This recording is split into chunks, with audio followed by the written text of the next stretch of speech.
This is the United States of America, home to 50 states, and home to 50 state capitals. Welcome back. This is episode 3 of our multi-part series where we look at U.S. state capitals, where we learn a little bit about them, give some fun facts, talk about architecture, and then, based solely on the exterior of the building, we give it a score. A 1 score is bad, a 5 score is average, and a 10 score is excellent. Well, of course the scores are all subjective and we're just here to have a good time. If there's a building that we score lower or higher than you think, be sure to post it down in the comments below. And while you're doing that, you might as well like, subscribe, and hit the notification bell. And this episode's a little different than the previous 2 because we're only going to be going through 7 state capitals instead of the usual more than that. So we'll be starting with Montana and ending with New York.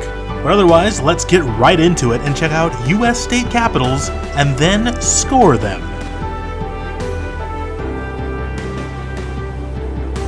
Representing Big Sky Country in the scenic town of Helena, we have the Montana State Capitol Building. This building, designed by Charles Bell and John Kent, follows a neoclassical Renaissance design and was constructed of sturdy Montana granite and sandstone. But this was not always the intended design for the building. The original design was from a competition that George R. Mann designed and won. As mentioned when talking about the Arkansas State Capitol, Mann's design for Montana was too costly for the young state, and his design was instead picked up by Arkansas. This led Montana to a second competition in choosing a state capital. This is where Kent and Bell won. Construction began in 1899 and was completed in 1902. The east and west wings were added in 1909 and 1912 respectively. It all came in at a cost of $540,000. The dome exterior is of copper, with the state statue Montana at the top. The statue was installed in 1901, and nobody even knew where the statue came from or who commissioned it.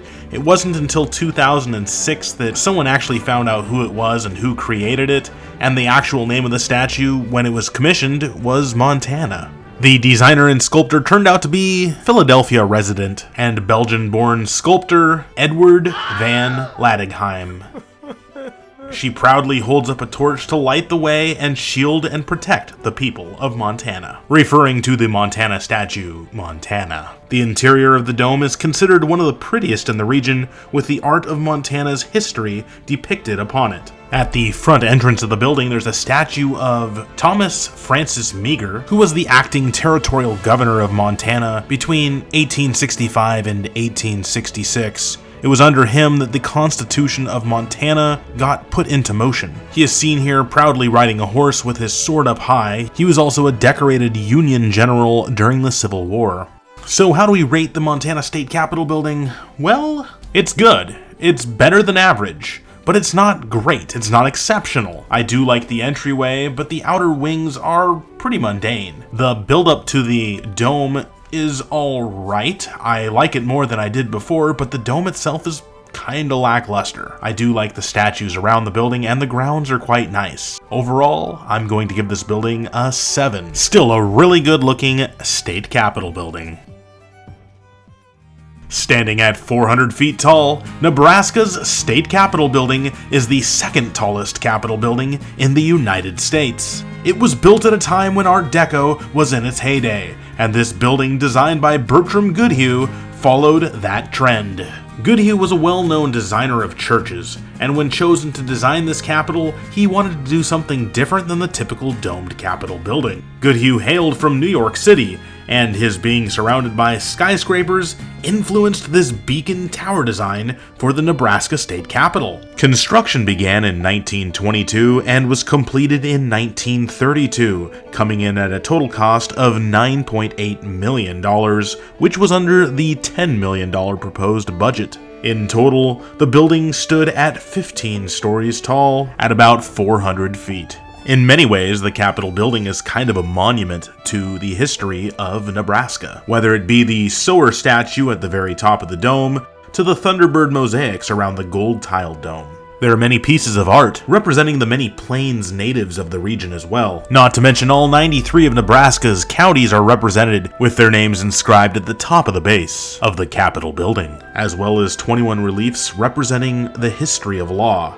from the time of Moses and the Ten Commandments, to Roman law under Justinian, to the Declaration of Independence, and ending with Nebraska's admission to the Union. The tower has 8 different sculptures, showcasing culture with figures such as Socrates, Marcus Aurelius, St. John the Apostle, Sir Isaac Newton, as well as the 16th U.S. President, Abraham Lincoln.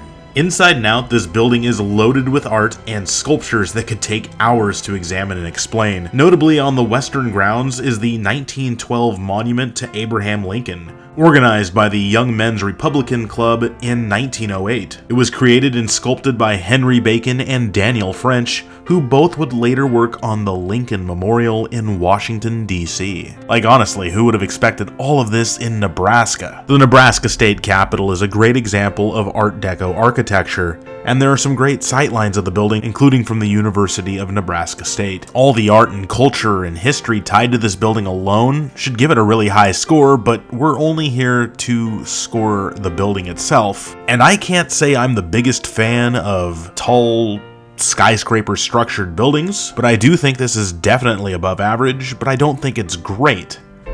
So I'm going to give it a safe score of 6 or 7. Let's go with 7, which is good. In some ways, I actually like the base around this building more than the actual tower itself. Art Deco is such a polarizing design choice. It's one of my personal favorites, but when it's not running on all cylinders, it certainly shows. Something about the tower itself just seems a little off. I'm not too keen about how it leads up to a dome at the top. I actually think it should have been something a little different. And the grounds around the Capitol itself are also kind of lackluster, and it's sort of just pushed into a corner of downtown Lincoln. All that said, this should be a building that Nebraskans should have a lot of pride for as it rises up, because it is an impressive structure with tons of art, culture, and history, and really a great example of Art Deco architecture, even if me personally am not the biggest fan of it. Again, and that's coming from someone who likes Art Deco. Located in Carson City, we have the Nevada State Capitol. The state had several bidders for the design and construction of the Capitol building, but in 1869 they chose the lowest bid of $84,000 and set aside $100,000 for the completion of this building. To further reduce costs, they had Nevada state prisoners quarry limestone for the construction of the building. And despite the cost-saving attempts, the building still ended up costing $170,000 when it was completed in 1871. By the early 1900s, the original building was too small, so they added wings, which were finished in 1915. Architect Joseph Gosling of San Francisco employed a neoclassicism design into the building, as well as some elements of Italian design. Today, the Nevada legislature is in a different building, but the governor still remains. The Capitol building and government complex sort of just takes up the south end of downtown Carson City, and it really doesn't have any pomp and circumstance. It kind of just appears. For an outsider, if you drive by, you might not even notice and just think it's a city hall or a nice library or something. Maybe a county courthouse, because honestly, the building really isn't a whole lot. There isn't a lot to see. The grounds are nice enough with some trees, but unfortunately, the building is pretty underwhelming. And because of that, I think it's just gonna be an average score for an average building. It's getting a 5.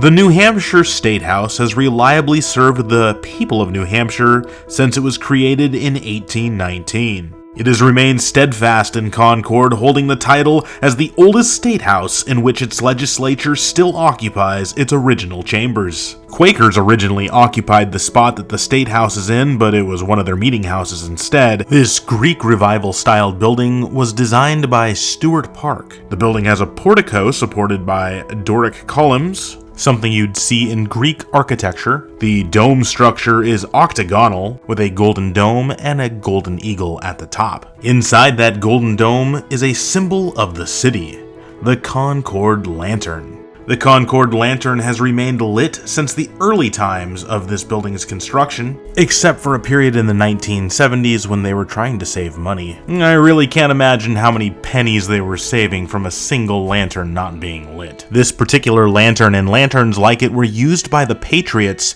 to monitor British movement during the American Revolution. The granite used throughout the building were cut and molded by New Hampshire State Prison inmates. In all, the cost came in at $82,000 in 1819 when the building was completed.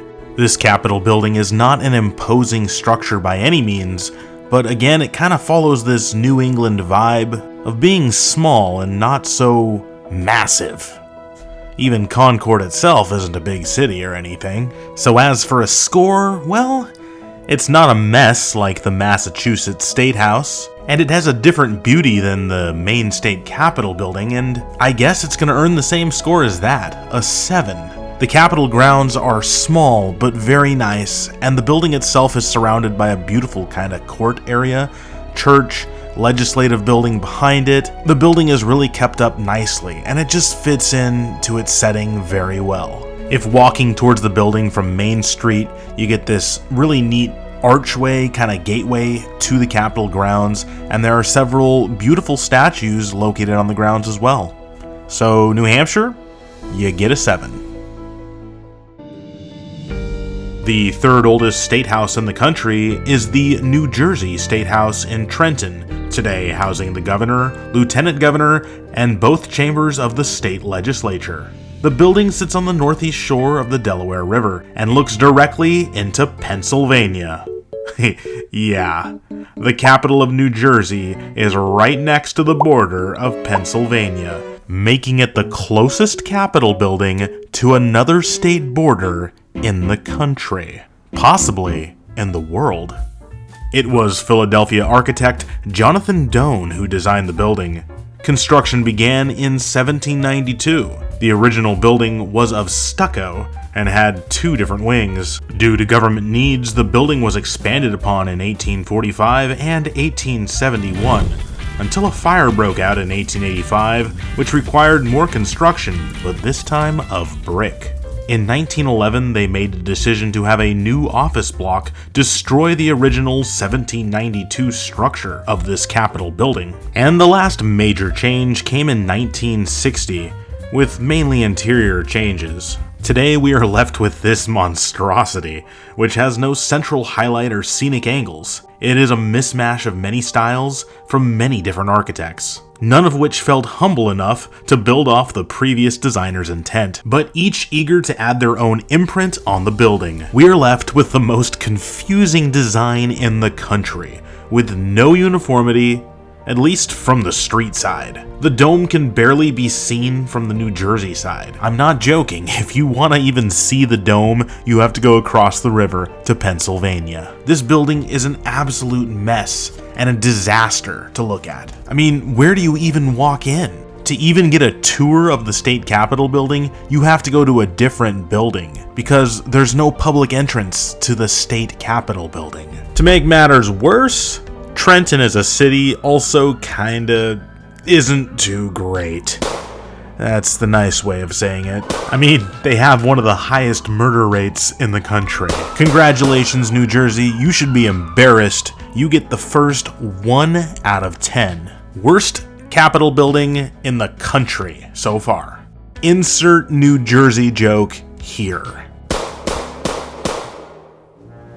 Located in Santa Fe, we have the Roundhouse, aka the New Mexico State Capitol. This $4.6 million building is the lowest in height Capitol building in the country, at only 35 feet tall. It is irregularly shaped, being round, and lacks many traditional design cues that other state capitol buildings employ. As a matter of fact, from above the building is supposed to resemble the Native American Zia symbol, which means the sun. The building is a mix of traditional New Mexico design with hints of territorial revival. Above the 4 entrances to the building, yes, there are 4, are stone carvings of the state seal. Inside the building, there are 4 floors, with 1 being underground. The underground floor houses the State House and Senate. The governor and lieutenant governor are on the 3rd floor. Believe it or not, this is actually New Mexico's 4th state capital when it was completed in 1966. New Mexico is home to the oldest state capitol building in the country. This one is located in Santa Fe Plaza. It was built in 1610 by the Spanish, today known as the Palace of Governors. All of New Mexico's capitol buildings have been in Santa Fe. The current building was designed by Willard Kruger, who spent much of his life in New Mexico. He designed many buildings for the Manhattan Project in Los Alamos. Most of the materials on this particular capitol building have New Mexico origins. So what do we think of this non-traditional capitol building design? Well, it's unique, and I'm sure some people would like it, but not me. Credit for being unique, and credit for following your own state's heritage in its design, but the building is so bland. There's practically no capitol grounds. The back lot is literally just a parking lot, and the front is just another parking lot for tour buses. Sure, you can say this building celebrates New Mexico heritage and history, but it just isn't that great. Maybe to make it worse is that there are very few angles of this building that you can really even see it. In most cases, to even get a good view of the building, you have to walk right up to it. So, New Mexico State Capitol, you're getting a 4 out of 10. In 1797, when Albany was declared the capital of New York, they needed a capitol building. Until 1811, the state government actually ran out of the old Albany City Hall. A capitol building was finally constructed in 1812, but it was replaced by the current one in 1879. After almost 4 years of construction. Construction continued on until 1899 under the leadership of 3 architect teams, the main brunt of the work being done by Thomas Fuller, who famously designed many buildings in Canada and helped design portions of the Canadian Parliament. Leopold Idliz and Henry Richardson assumed leadership after Fuller and employed a Renaissance classical style to their portion of the building compared to Fuller's Romanesque stylings. Future U.S. President Grover Cleveland removed Idliz and Richardson due to cost overruns. He had Isaac Perry finish work from 1883 to 1899. Perry's work on the 4th floor and roof was in the Victorian style, but it was actually Henry Richardson's work that summed up the brunt of this building, with the style later becoming known as Richardsonian. When finished, the New York State Capitol building came in at a cost of $25 million. In 1911, there was a fire that destroyed almost the entirety of the state library. It took a year to rebuild and $5 million more dollars, and sadly the loss of all the documents and books can never be recovered. So how do we score the New York State Capitol building in the quirky city of Albany? Whether locals like it or not, the government really looms over this city with their massive government complex, almost to cartoony proportions. It's sort of an unappealing looking skyline, if you will, but that said, the campus grounds around the state capitol building are very well maintained, lush green, as well as having large promenades. This place is on a pretty big scale. Most countries don't even have capitol grounds like this. For some reason, the Empire State Plaza reminds me of something out of like Brasilia? I'm not sure why. Maybe it's all the concrete. As for the state capitol building itself, you heard that there were several different architects working on it, but overall it's pretty cohesive. And it is a very stunning structure. It's large and pretty imposing. You don't really realize how big it is until you're actually there. I mean, this building is 220 feet tall. So overall, it's a very beautiful Richardsonian building, and I'm going to give it the score of 7 or an 8. We're gonna go with 7. And there you go, that was our 3rd batch of US state capitol buildings scored. Well, we didn't really have many high scores in this episode, but we did have a couple low ones. Looking at you, New Jersey. Curious to hear what your favorites and least favorites are down in the comments below. And while you're doing that, you might as well like, subscribe, and hit the bell for notifications. Your engagement goes a long way for helping us determine what kind of content you want to have. I truly want to make things that you enjoy, and I don't want to waste my time making things people aren't going to watch. So please let me know. Remember, if you want to support us monetarily, I also have a Patreon. So go ahead, click the subscribe button. It doesn't hurt anything, and it just helps us out. So until next time, we'll see you in the next one. This has been U.S. State Capitals Scored.